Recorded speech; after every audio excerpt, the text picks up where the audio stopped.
oh.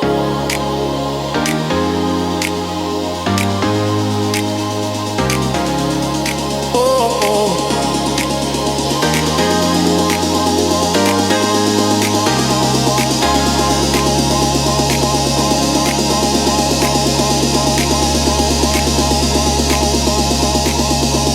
Não pensa no fim, pensa no próximo passo. A soma do simples constrói o impossível. Hoje você corre porque ontem decidiu, e amanhã agradece por não ter parado. O corpo aprende, a mente fortalece. Cada treino é um tijolo no que você está construindo.